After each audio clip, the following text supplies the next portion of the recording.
Welcome to Paint Radio with your host, Emily Howard and Andrew Dwyer. Paint Radio with Andrew and Emily. Emily, I think tremendous podcast would be for you and I to just talk about the greatest stories we've had about customers not paying, invite contractors to come in, give us their 60-second story about the greatest non-payments in their career. Tell me that wouldn't be an unbelievably entertaining podcast. That is a very good idea. Probably a good happy hour podcast. You want to have an adult beverage when you're listening to that, but I think that would be a lot of fun. And group suffering is very cathartic. That's what everybody says. But we at Paint Radio do not aim only to entertain. We want to be as practical and helpful as possible. And so today's topic is yes, it's about getting paid.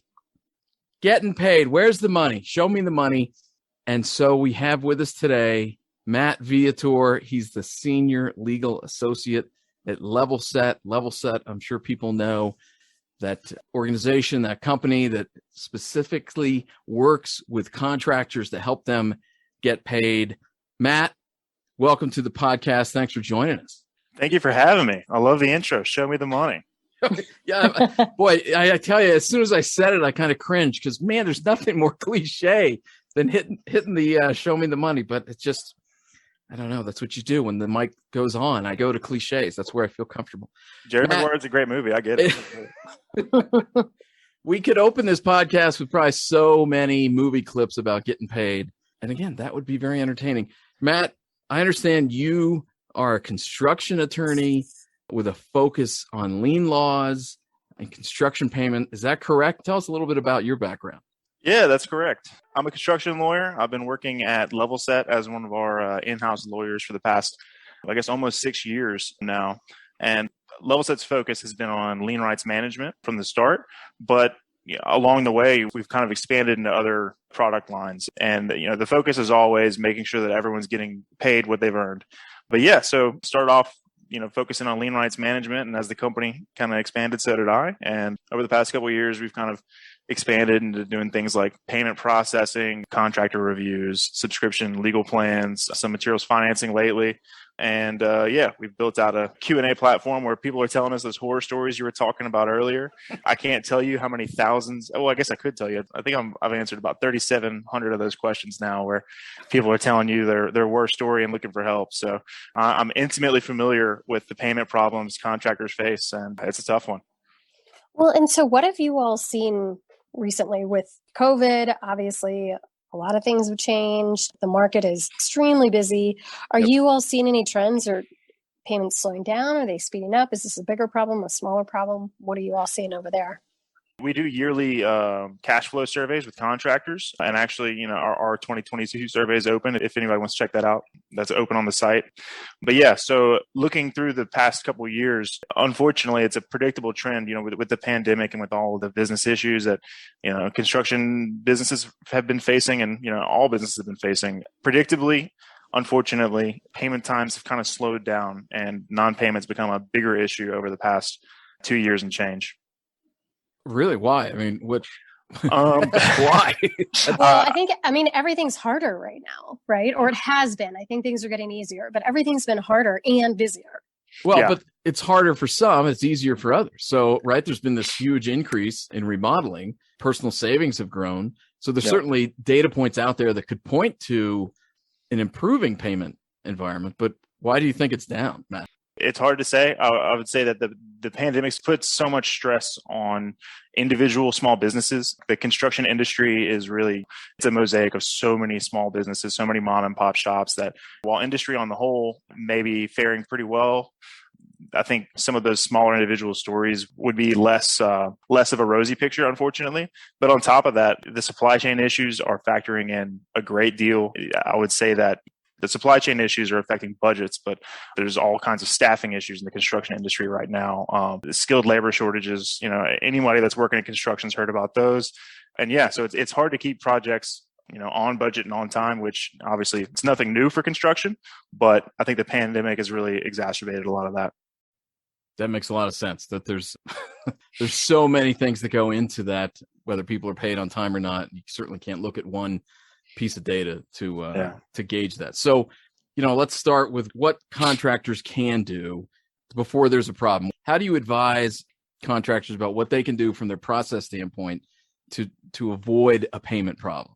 Yeah, well, if you don't mind, I'm gonna bring it back to another cliche. At least is one that I heard growing up. An ounce of prevention is worth a pound of the cure. Love it.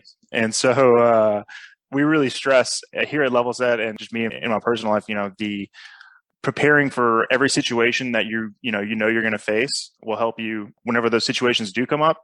Yep. It doesn't have to be an emotional process. Obviously, not being paid is an emotional thing. But if you set up the right processes beforehand, you can minimize the chances that you're going to be slow paid or not paid at all. And if it does happen, you know exactly what you're going to do. And so I guess the first recommendation that I have, at least on the preparation front, is just making sure that your documentation is tight. It's something that you might be overlooked, especially with smaller construction businesses, but this simply having, documents that look and appear professional, it's the face of your business in a lot of cases. So now that's a big one, things like understanding everything that's there in your contract, not including anything that is extraneous or like could be confusing to you or your customer. That way there's fewer points where things could be contested. But yeah. And so taking care, creating crystal clear scopes of work, or making sure that change order processes they're going to be followed, that they're laid out beforehand, and just preparing all the documents that you're going to need throughout the lifetime of the project. Things like your preliminary notices, change order forms, payment reminders, threat letters, lien waivers, liens. Obviously, those dispute documents are the ones that you hope you never have to take out of the closet. But if you have a form document in your back pocket, it'll make your life a lot easier when those things do happen.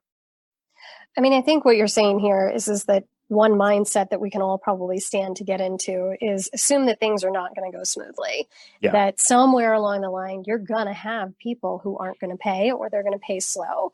Yep. So I think looking backwards at some of the challenges that you've had in the past, like the positive of someone not paying on time or trying not to pay at all, is that it opens the opportunity for you to create a process for the next time that happens, which it most certainly will. Can you talk a little bit about cadence that you should plan for payment reminders versus late payment fees, like that kind of thing? Yeah, absolutely. One of the things that we recommend every business do is to set those cadences, set those playbooks for the future. That way, if those situations do happen, it's automatic. You know what happens next. So one of the things that we like is setting up a specific time frame after you've sent an invoice out and that invoice hasn't gotten paid. Say that it's a customer you're comfortable with, they're going to pay you, but they're just not paying quite as quickly as they should. Sending out a friendly payment reminder maybe 1 week after you've sent out the first one and haven't heard back, or maybe it's 10 days.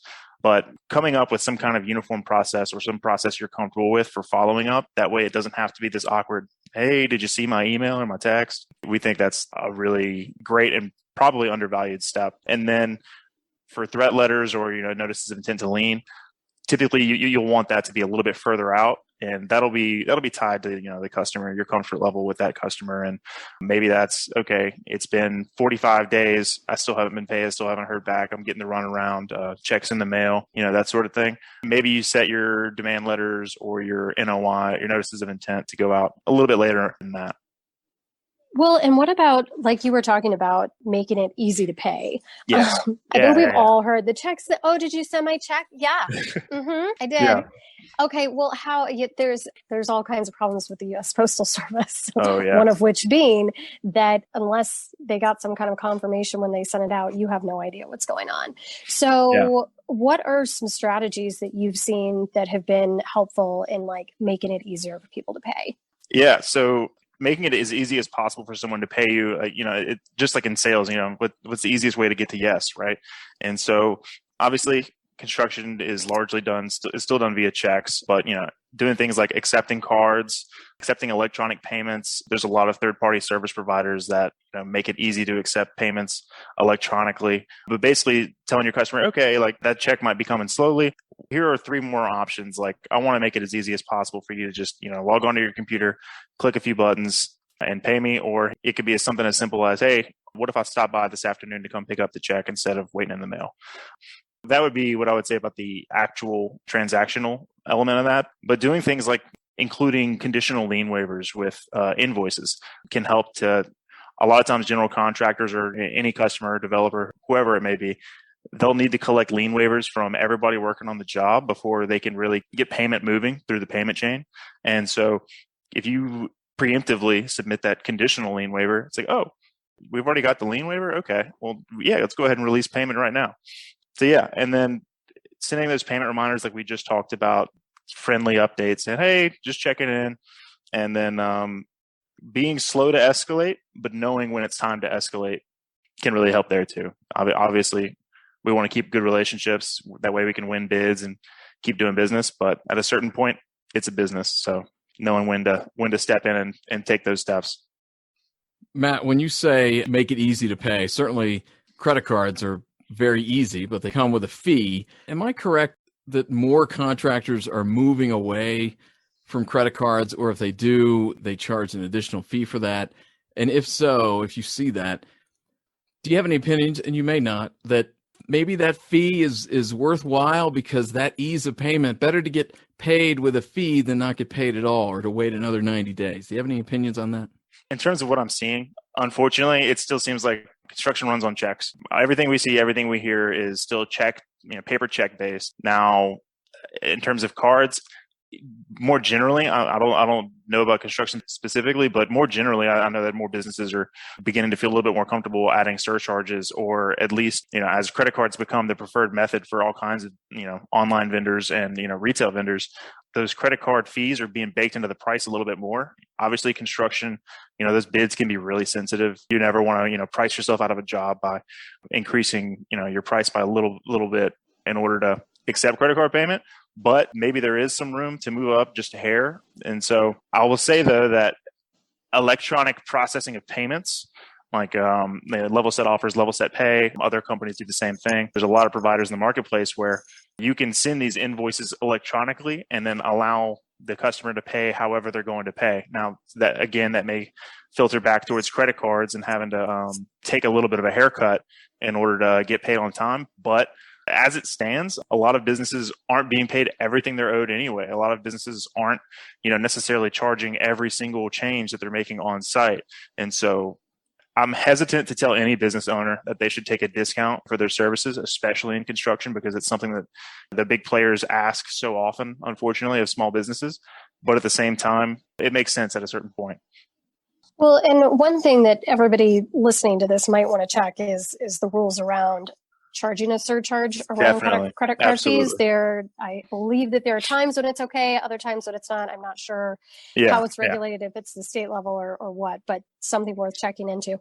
But are you seeing like the more check oriented payments happening on maybe the GC side versus the homeowner side? I don't have a ton of exposure to the actual processing of payments in my limited experience with it. It's generally GCs still love making check payments. In terms of homeowners, I wouldn't really be sure, but I would suspect that most small construction businesses don't necessarily have the infrastructure to charge another way. Checks are comfortable, they're cozy, everybody knows how they work. And so I would say that it's probably the most common way on that end as well. Well, and that makes sense. That's when we process payments for APC mostly. I believe that's done via check. However, I will say as a homeowner, I don't have checks at all anymore. I might have one or two with an address from like 10 years ago, but I don't really use checks. And I think that's becoming more common. Plus, I think we're seeing lots of apps pop up where you can just make a payment online with a credit card or with a routing number and that kind of thing. One thing I wanted to ask is, we're talking about setting up processes and that kind of thing so that you're more likely to be first in line to get paid. But secondly, what about even before that? Is there a way that you can pre-qualify people? Is there a way that you can kind of check them out before you get out there to see if there's anything that's been going on with them that could cause you trouble in the future? Yeah. That's one of the big things that we like to recommend is, pre-qualifying your customers. Obviously, at a certain point you have to take the business, and, sometimes that business might not be the customers you're the most comfortable with or the projects you're most comfortable with. But whenever you're working with new businesses, or, maybe it's a business that you previously worked with, a quick Google search goes such a long way. You can type in the business name, see if they have anything newsworthy that's come up, any major disputes. You can go to the Better Business Bureau and see if they have a profile and see what their customers have been saying. You can, Levelset has a tool for it. I hate to keep going back to Levelset, but Levelset has payment profiles where we have, I checked this morning, I think it's something, we're closing in on like 100,000 pages for contractor reviews where their customers have left reviews or, public data has been used to determine whose jobs are receiving mechanics liens or having payment disputes and lawsuits. And I know that there's other companies that are working on the same thing, same issues. And so poking around on the internet is a great way to get a quick feel for what customers and what projects might be more trouble than they're worth. And on top of that, talking to industry groups, if you're a member of a specific trade group or, if you have like a local network, talking to people to see who's worked with the customer and who's worked on the project. Those anecdotal stories, sometimes you have one-off situations in either direction that are good or bad. But if you're speaking with somebody you trust, you can really get a good feel for it. Okay. And this isn't for what Levelset is doing. This is specific to GCs, correct? Or anybody who's subcontracting out work. This wouldn't be for, you couldn't look up a homeowner. I believe that we have some developers. I'm not sure if the developers are in there yet or if that's something that we're moving forward in the future. But in terms of commercial developers, that's going to be something that if it's not already accounted for to some degree, I believe it will be in the future. In terms of residential homeowners or like kind of smaller outfits, they wouldn't be something you'd be able to look up on a Levelset system. Okay. But I like that. Asking around is a good strategy as well. So we've kind of covered some of the pre-work that you can do. Mm-hmm. And we talked a moment about what your steps are going to be and what your cadence is going to be for starting to really press for payment.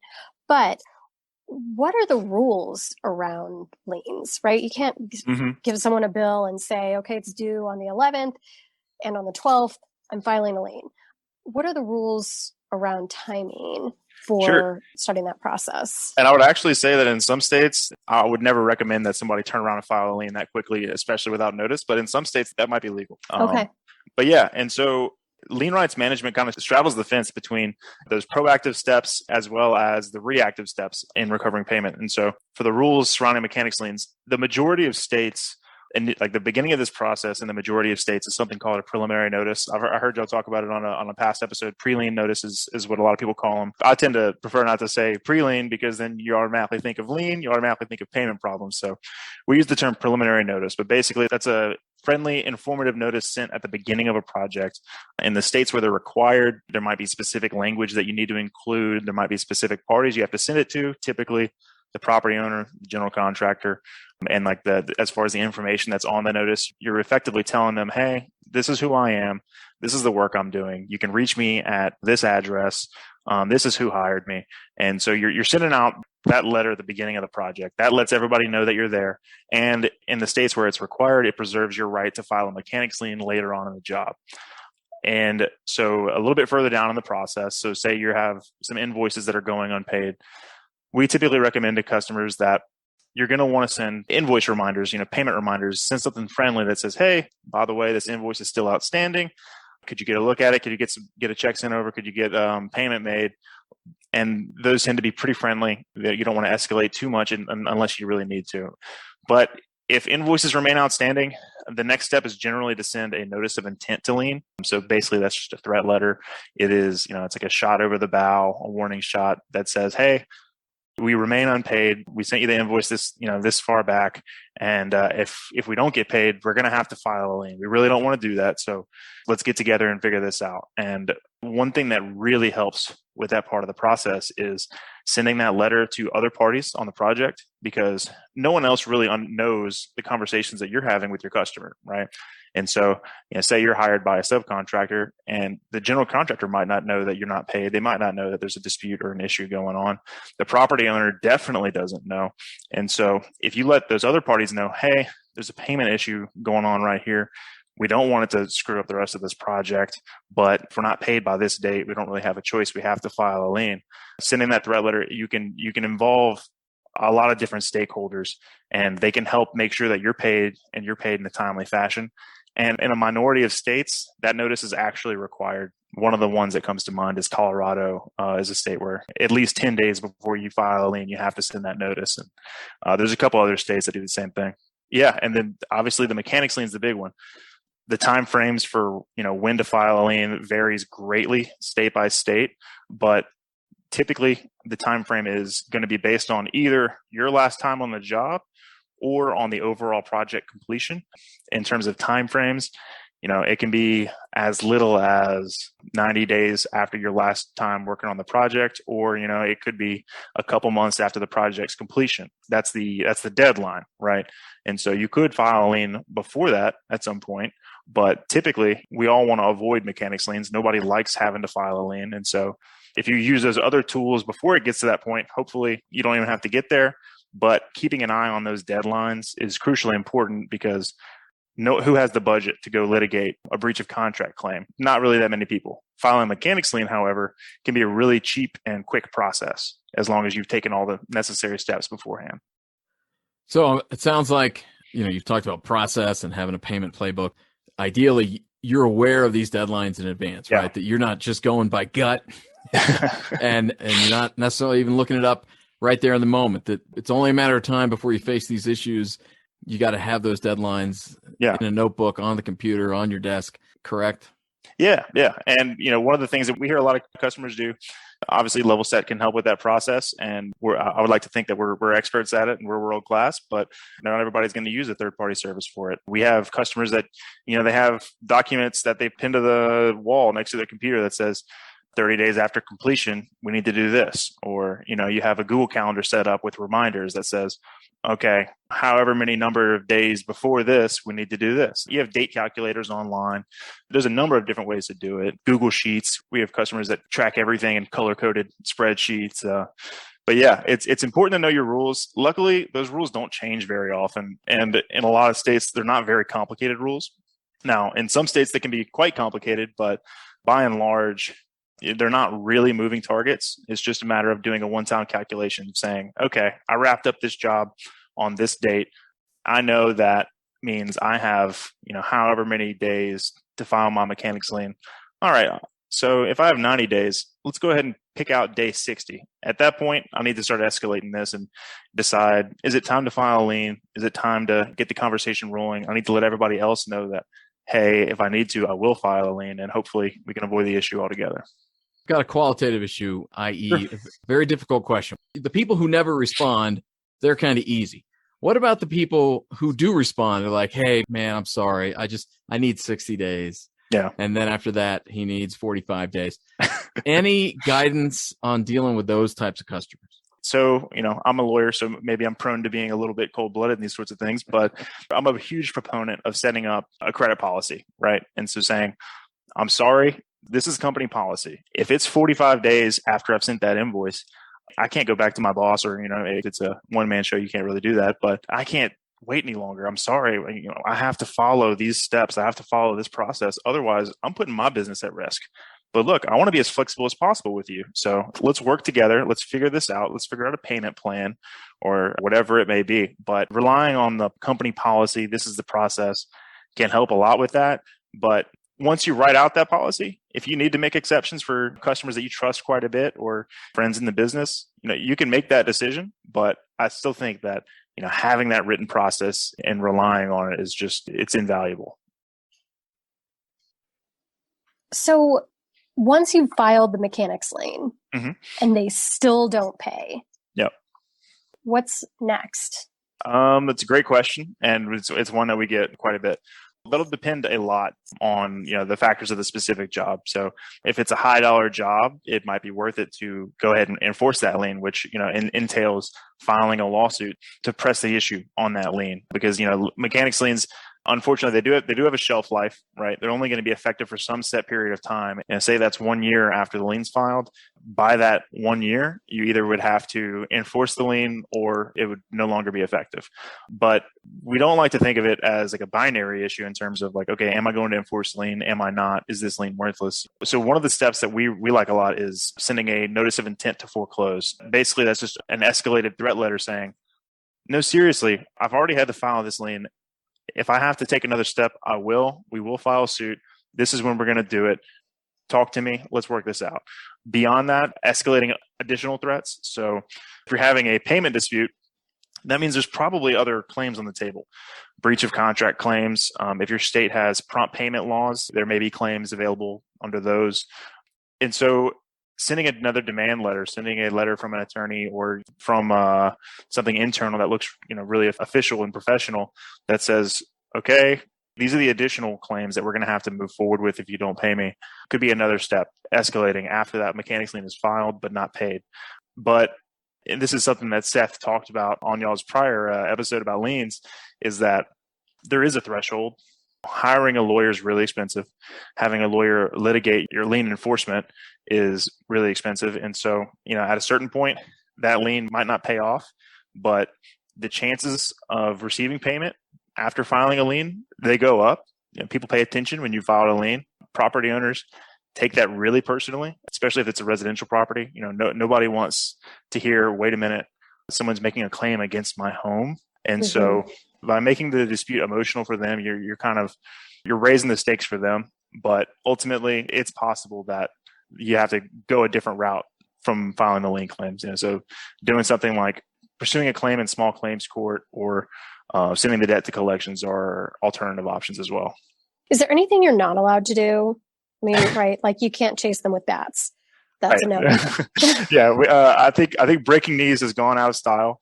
Yeah, so you're certainly not allowed to file a mechanics lien on amounts that you aren't owed. You're not allowed to threaten claims that that you don't have any right to make. But if there is a legitimate basis for any potential claim, you're generally allowed to let others know, hey, I am considering pursuing this. But yeah, I would say that visiting customers and threatening them physically or with baseball bats is definitely a no-go, and pursuing claims that are false is obviously another no-go. So other than not visiting the debtor with a baseball bat, not sending your boys over, other than a mechanics lien, what are some other options that contractors could use? Yeah, so mechanics liens are only one tool in the tool belt for payment recovery, right? We hear about people pursuing claims in small claims court pretty often. That can be a pretty cheap and relatively quick process, especially if you know what you're doing and you've done it a time or two. If it's a higher dollar claim, maybe you need to go to traditional litigation. That may or may not be a feasible option, but if you know a lawyer who can, send a couple documents on your behalf, that can really, help with the process. Obviously, it becomes unfeasible if you're having to pay it every time or if you're having to pay retail prices for that. But it could still be a useful step, particularly if you have a way to get a discount on that. In addition to that, obviously, collections agencies, they're there for a reason. Nobody wants to use them. But, if things are dire, that can be yet another tool to get your customer to pay what you're owed. Matt, the Levelset website, a lot of information there. I'm not going to say there's too much information, but if you could give some maybe like an insider's guide to the best parts of the Levelset website, which is really flush with info, where would you send a contract? I hear what you're saying. It's getting harder. It's getting harder to make sure you're the same pages that you're most familiar with.